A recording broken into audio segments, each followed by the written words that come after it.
Assalamualaikum warahmatullahi wabarakatuh. Selamat pagi, siang, sore, malam buat teman-teman semua. Jadi di sini aku bakalan ngejelasin materi di modul 6 yaitu OSPF dan route redistribution. Nah, langsung aja kita masuk ke teori yang pertama yaitu OSPF atau yang biasa disingkat dengan Open Shortest Path First. Nah, jadi OSPF ini merupakan salah satu protokol routing dinamis.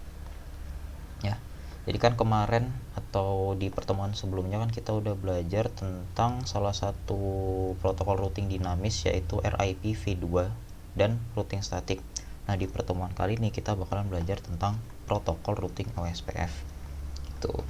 Nah, kemudian di sini ada perbedaan OSPF dan RIP versi 2. Nah, jadi yang pertama dari segi tipe protokolnya, OSPF itu merupakan protokol link state, sedangkan RIP versi 2 atau RIPv2 itu dia menggunakan protokol distance vector. Nah, bedanya apa? Bedanya kalau link state itu bisa diibaratkan seperti kalau kita mencari suatu jalur menggunakan Google Map. Sedangkan kalau RIPv2 itu dia pakai protokol distance vector, itu bisa dianalogikan kalau kita mencari suatu jalur dengan cara bertanya kepada seseorang gitu. Jadi kalau link state itu dia diibaratkan kalau kita pakai Google Map, misalkan kita mau pergi dari suatu kota A ke kota D, itu dia langsung ada petanya gitu, langsung ada jalurnya.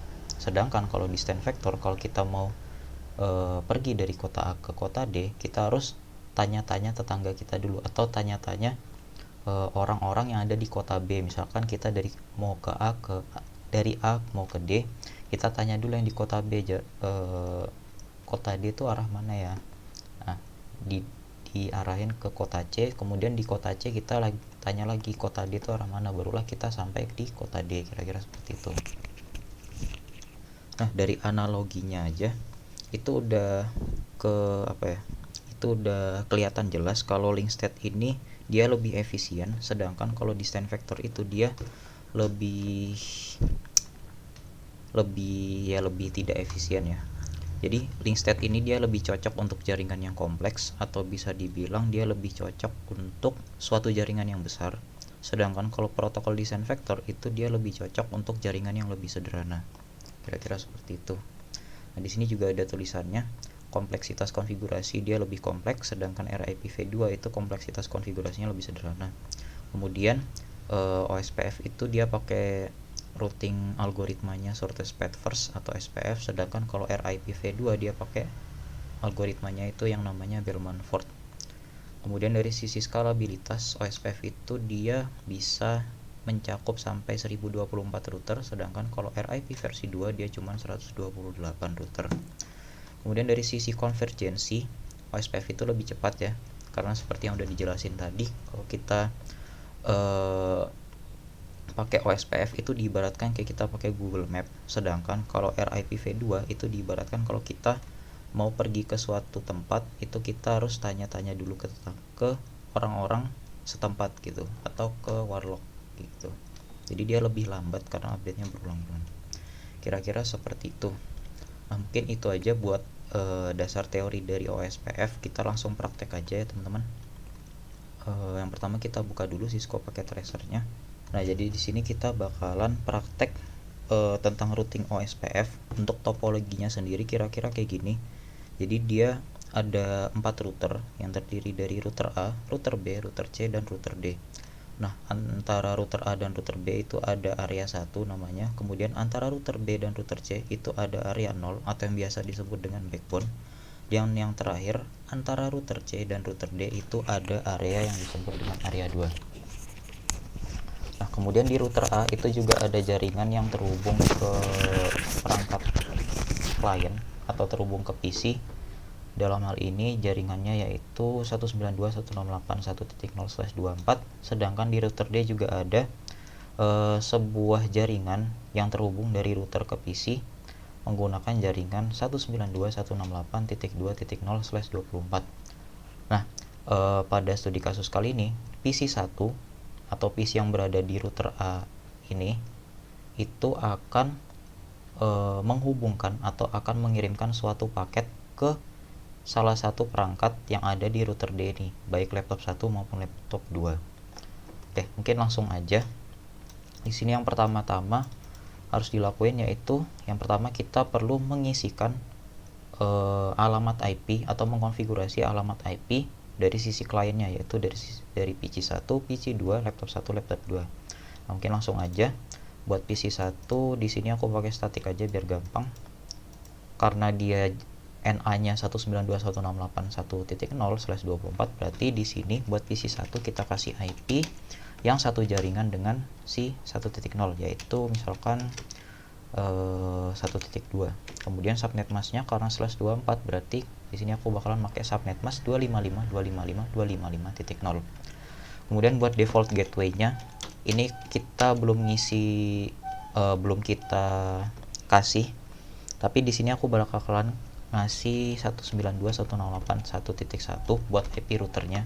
Jadi default gateway itu IP router ya teman-teman. Meskipun aku belum ngisi IP ini di router, tapi nanti IP ini bakalan kuisi di routernya kayak gitu. Oke, itu tadi buat PC 1. Kita lanjut ke PC 2. 192.168.1.3.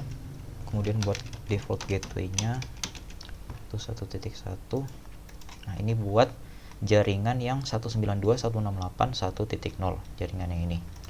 Kemudian kita lanjut lagi, kita isi jaringan, kita kasih alamat IP buat si laptop 1 dan laptop 2. Nah, laptop 1 dan laptop 2 itu dia punya NA ini 192.168.2.0, berarti di sini kita kasih berarti di sini kita kasih IP-nya yaitu 192.168.1.2. Subnet masknya karena /24 dia pakai 255.255.255.0. Kemudian buat gateway-nya di sini kita bakalan pakai 2.1. Oh ya, ini IP-nya .2 ya di oktet ketiga. Oke. Kalau udah kita silang, kemudian buat laptop 2 itu juga sama. Buat IP-nya 2.3. Kemudian subnet masknya sama, default gateway-nya kita kasih 2.1 kayak gitu. Kalau udah, ini kan PC 1, PC 2, laptop 1, laptop 2 udah kita kasih IP. Kemudian di sini kita bakalan ngasih IP buat router-routernya. Kita masuk ke router yang pertama dulu, yaitu router A. Nah, kalau teman-teman lihat di sini, port yang nyambung dari port yang nyambung ke PC itu dia pakai port FA0/0 atau Fast Ethernet 0/0. Nah, karena di sini masih merah, kita nyalain dulu. Caranya kita masuk ke routernya, kita pilih config, kemudian di bagian interface kita pilih port yang nyambung ke sini. Karena ini port yang nyambung itu FA0/0, berarti kita masuk ke Fast Ethernet 0/0. Nah, kita nyalain aja. Nah, kalau udah nyala, dia pasti otomatis bakalan warnanya berubah jadi hijau kayak gini. Itu artinya portnya udah nyala. Nah, selain dinyalain, kita juga harus ngasih IP si routernya ini. Kan tadi dia default gateway-nya itu 192.168.1.1 ya. Berarti di sini kita kasih alamat IP 192.168.1.1. Jadi IP routernya ini yang port FA0/0 itu tuh harus sama dengan default gateway yang kita isi di sini kayak gitu. Kemudian karena ini /24 berarti dia subnet masknya ya .0 ya. Udah. Itu tadi buat router A. Kemudian kita juga bakalan ngelakuin hal yang sama buat router D. Nah, kita klik routernya, kita masuk ke config, kita pilih yang port FA0/0 atau Fast Ethernet 0/0. Kenapa? Karena port yang nyambung ke dua PC ini atau dua laptop ini itu dia pakai port FA0/0 kayak gitu. Nah, ini kita nyalain aja. Di bagian port status ini kita centang on-nya. Nah, dia pasti bakalan berubah jadi hijau kayak gini. Kemudian buat alamat IP-nya kita isiin 192.168.2.1. Karena tadi di bagian sini itu dia pakai default gateway 192.168.2.1. Kemudian buat subnet masknya kita pakai .0 karena dia /24. Gitu. Oke, kita save dulu.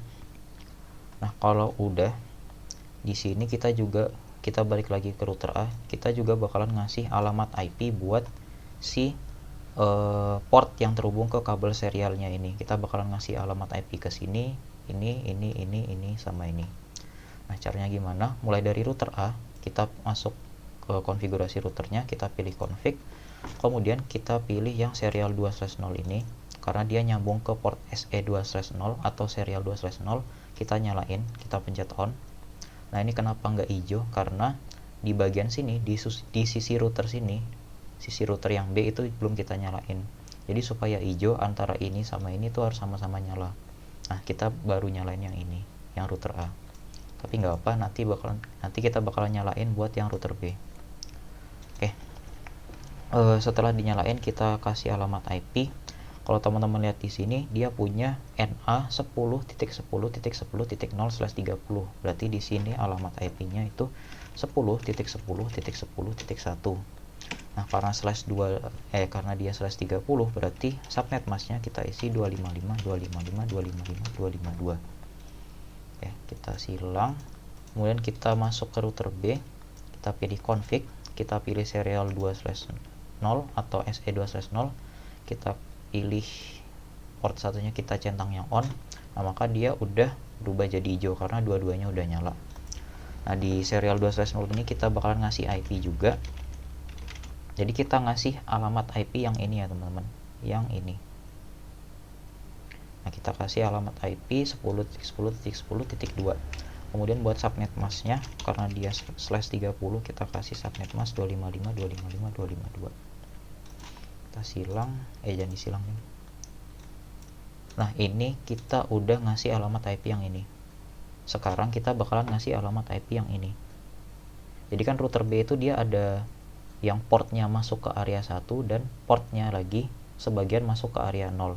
Nah, kita tadi udah ngasih alamat IP buat si router yang masuk di area 1, buat router B yang portnya masuk di area 1. Nah, sekarang kita bakal ngasih alamat IP buat port router B yang masuk ke area 0 atau backbone. Nah, kalau teman-teman lihat di sini, port yang masuk ke area backbone itu adalah port SE3/0 atau serial 3/0. Kita pilih aja yang serial 3/0, kita nyalain, kemudian kita kasih alamat IP-nya 10.10.10.5 .5, karena dia punya network address 10.10.10.4. berarti host address yang dapat dipakai karena dia /30 itu berarti cuma 2, yaitu .5 sampai .6. Nah, buat yang ini kita kasih .5 dan subnet masknya karena dia /30, kita kasih subnet mask 252. Kemudian kita masuk ke router C, kita bakalan ngekonfigurasiin port SE atau serial 2/0. Kita nyalain portnya, kita kasih alamat IP 10.10.10.6 karena di sini tadi .5, berarti di sini .6 ya. Kemudian buat subnet masknya, karena itu /30, kita kasih subnet mask .252 gitu. Nah, sekarang di router C kita bakalan ngekonfigurasiin yang ini, port yang ada di area 2. Itu kan port SE3/0 ya. Berarti di sini kita pilih yang serial 3/0. Aku taruh sini aja. Nah, ini aku nyalain. Kemudian kita kasih alamat IP lagi, yaitu 9. Kenapa 9? Karena ini network address-nya 10.10.10.10.8. Gitu. Kalau udah kita silang, kita masuk ke router yang terakhir. Kita pilih serial 2/0 karena ini dia terhubung ke serial 2/0. Kemudian kita nyalain portnya, dia otomatis hijau. Kemudian kita kasih alamat IP yaitu 10.10.10.10 10.10.10.10. Buat subnet masknya kita kasih 252 gini. Nah, kita save dulu. Nah, di sini topologinya udah kita kasih alamat IP, dan kalau kita nyoba kirim paket misalkan dari sini ke sini, ini kan dia secara point to point dia harusnya bisa. Kemudian buat laptop 1 ke laptop 2 juga bisa, laptop 1 ke router D bisa, dan laptop 2 ke router D juga bisa, karena ini koneksinya masih point to point ya, jadi harusnya bisa betul. Nah, sekarang kita bakal nyoba dari sini ke sini. Nah, ini gagal. Kenapa gagal? Karena kita belum ngekonfigurasiin routingnya. Jadi untuk menghubungkan antara router A, router B, router C, dan router D, kita butuh sesuatu yang bernama routing. Gitu. Kenapa? Karena ini udah beda jaringan, jadi kita butuh routing. Nah, di akhir praktikum ini kita bakalan nyoba ngehubungin antara PC 1 ke laptop 2. Nah, di sini dia masih violet. Nah, kalau udah kita konfigurasi routing, harusnya dia udah bisa gitu. Nah, kalau pertemuan sebelumnya itu kan kita ngelakuin routing pakai protokol static sama RIP v2 ya. Nah, di pertemuan kali ini, di praktikum kali ini kita bakalan nyoba ngerouting dengan protokol yang namanya OSPF gitu. Caranya gimana? Caranya kita perlu mengkonfigurasiin OSPF ini lewat terminal. Nah, kita masuk ke router A dulu. Di sini kita bakalan ngekonfigurasiin OSPF di router A dulu. Kita masuk ke bagian CLI. Ya, ini teman-teman pilih yang ini. Kemudian pastiin teman-teman itu berada di tulisan config ini.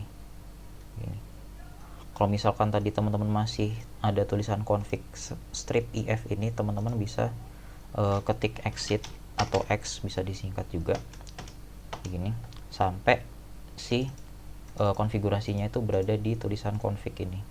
Nah, tapi kalau misalkan teman-teman konfigurasinya itu masih kayak gini, router pagar ini, teman-teman bisa ketik configure terminal kayak gini, klik enter. Nah, dia pasti bakalan masuk ke config ini. Jadi pastiin teman-teman sekarang berada di tulisan router dalam kurung config tutup kurung pagar kayak gini. Nah, kalau udah, teman-teman ketik router OSPF terus proses ID-nya. Proses ID-nya ini terserah aja, tapi di sini aku bakalan ngetikin 1, jadi router OSPF 1, enter. Nah, di sini kita udah masuk ke dalam konfigurasi routing OSPF-nya. Nah, cara konfigurasinya gimana? Caranya teman-teman ketikin network terus spasi, teman-teman ketikin network address atau NA yang terhubung langsung sama si router A ini. Kalau teman-teman lihat di topologi, NA yang terhubung langsung sama si router A itu kan ada 2 NA ya. NA yang pertama itu 10.10.10.0 sama 192.168.1.0. Berarti di sini kita ketikin yang pertama dulu, yaitu 10.10.10.0 spasi, kemudian wildcardnya. Nah, wildcard bit itu apa? Wildcard itu adalah kebalikan dari subnet mask. Nah, kalau subnet masknya yang 10.10.10.0 itu kan dia punya subnet mask 255.255.255.252. Nah, kebalikannya apa? Kebalikannya berarti 0.0.0.3. Nah, kalau teman-teman bingung sama wildcard, itu teman-teman gampang aja. Caranya gini, cara ngitungnya. Size 30 itu kan dia punya 255.255.252. Nah, berarti wildcardnya atau kebalikannya yaitu teman-teman tinggal kurangin aja dengan 255. Berarti 255 dikurangi 255 itu kan 0. Ini yang oktet pertama itu 0. Kemudian oktet kedua 255 kurangi 255 itu juga 0. Kemudian yang oktet ketiga 255 kurangi 255 itu juga 0. Kemudian oktet yang terakhir 255 dikurangi 252 itu 3. Nah, berarti sekarang wildcardnya itu ada 0.0.0.3 kayak gitu. Jadi kalau teman-teman bingung dengan nentuin wildcardnya gimana, teman-teman kurangi 255 aja sama si subnet mask network address-nya ini gitu. Berarti karena slash 30 berarti dia punya wildcard 0003. Nah, kemudian kalau udah di sini kita ketikin area, jadi network 10.10.10.0.00003 ini buat wildcardnya. Kemudian spasi area, kita tentuin areanya. Kalau teman-teman lihat di sini network 10.10.10.0 itu dia berada di area 1. Berarti di sini kita tulis area 1, enter kayak gini. Nah, kemudian kita bakalan ngelakuin hal yang sama buat NA yang kedua, yaitu 192.168.1.0 di kayak gini. Nah, wildcardnya karena dia slash 24 berarti dia punya wildcard 0.0.0.255. Nah, kenapa yang terakhir 255? Karena slash 24 itu kan dia punya subnet mask 255.255 255.0 ya. Nah wildcardnya itu berarti 0.0.0. Nah wildcard yang terakhir itu kan 0 ya, subnet mask yang terakhir, octet yang terakhir itu kan 0 ya. 255 dikurangi 0 berarti ya 255, berarti dia punya wildcard 0.0.0.255 kayak gitu. Oke, kemudian spasi area, kita isiin areanya 1. Kenapa 1? Jadi sebenarnya network yang ini itu tuh masih masuk ke dalam area 1. Jadi mungkin daripada teman-teman bingung, ini aku gedein aja kayak gini. Nah kemudian buat area 2 nya juga aku gedein aja, nah kayak gini.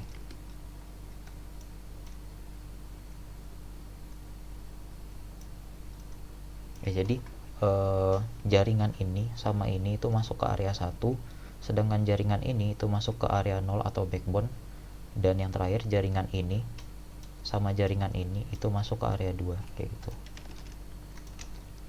Nah berarti di sini kita udah nulis network 10.10.10.0 area 1 yang ini ya, kemudian network 192.168.1.0 buat area 1 berarti yang ini.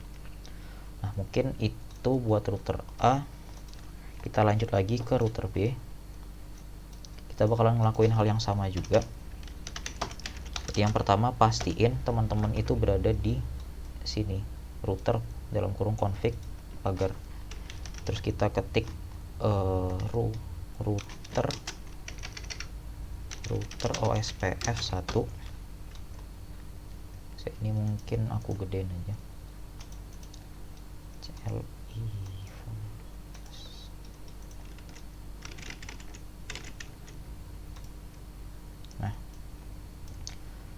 Nah kita udah masuk ke konfigurasi routernya, kemudian di sini kita ketik network, atau sebenarnya kalau disingkat kayak gini juga bisa, net.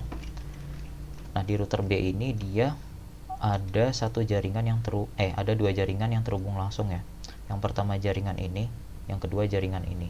Berarti di sini kita isiin network atau net, boleh disingkat 10.10.10.0, kemudian wildcardnya 0003, kemudian dia masuk ke dalam area 1. Kemudian yang kedua, jaringan yang kedua yaitu 10.10.10.4, dia punya wildcard bit 0003, dan kemudian dia masuk ke area 0. Kita enter, enter. Nah, kayak gini. Oke, itu tadi buat router B. Kemudian router yang ketiga yaitu router C. Router C itu dia terhubung ke jaringan ini sama jaringan ini ya. Dia terhubung ke sini sama dia terhubung ke sini. Berarti langsung aja di sini kita enable configure terminal. Terus kita masuk ke konfigurasi OSPF-nya. Kita ketikin net 10.10.10.4, terus wildcard bitnya itu 0003, dia masuk ke area 0. Kita enter. Kemudian yang kedua itu kita ketikin 10.10.10.8.0003, dia masuk ke area 2 kayak gini. Kita enter juga. Oke, kalau udah kita silang, kemudian kita masuk ke router yang terakhir. Kita masuk ke konfigurasi routing OSPF-nya. Kita ketikin network atau net, sama aja, bisa disingkat bisa enggak, network. Nah di router D itu kan ada dua jaringan yang terhubung langsung ya, yaitu jaringan ini dengan rincian NA-nya 10.10.10.8 dan jaringan yang ini dengan NA-nya yaitu 192.168.2.0.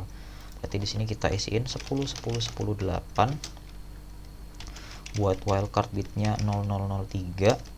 Kemudian dia masuk ke dalam area 2, kita enter. Kemudian jaringan yang kedua yaitu 192.168.2.0.000.255, dia masuk ke dalam area 2. Kita enter. Nah, kalau udah di sini kita bakalan nyoba berkirim data dari PC 1 ke laptop 1. Nah, kalau teman-teman lihat di sini dia udah successful ya. Dari PC 1 ke laptop 2 juga udah successful, PC 2 ke laptop 1 udah successful, dan PC 2 ke laptop 2 juga udah successful. Tuh. Nah, dan kalau teman-teman lihat di simulasi, misalkan di sini aku bakalan ngelakuin ping, jadi dia pakai protokol ICMP. Di sini aku bakalan ngirim pesan dari PC 1 ke laptop 1. Kita coba simulasiin. Yang pertama, dia bakalan lewat switch, terus dia lewat router, dari router A disambungin ke router B, dari router B dikirimin ke router C, dari router C ke router D, dari router D masuk ke switch, dan dari switch masuk ke laptop 1. Nah, kemudian dia bakalan dari laptop 1 bakalan balik lagi ya, karena kan ping itu dia ngirim pesan, kemudian dari pas pesannya udah terkirim dia ngirim respon, jadi dia bolak-balik kayak gitu. Nah, dari laptop 1 dia masuk ke switch, masuk ke router D, router C, router B, router A, switch, dan balik ke PC 1. Nah, di sini dia udah berhasil ya teman-teman. Gitu. Dan kalau kita nyoba lewat ping, lewat command prompt atau lewat CMD, dia juga udah berhasil harusnya. Misalkan dari PC 1 dia mau ngeping si laptop 1. Laptop 1 itu kan dia punya alamat IP 192.168.2.2 kayak gini. Nah, dia bakalan ngirimin sebuah reply atau sebuah balasan gitu. Yang artinya antara jaringan di area 1 sama jaringan di area 2 itu udah berhasil terhubung menggunakan protokol routing OSPF. Kira-kira seperti itu. Oke, mungkin sekian penjelasan dan praktikum mengenai materi OSPF. Berikutnya kita bakalan masuk ke materi root redistribution. Oke, mungkin sekian buat OSPF. Kalau ada kurang lebihnya mohon maaf. Assalamualaikum warahmatullahi wabarakatuh.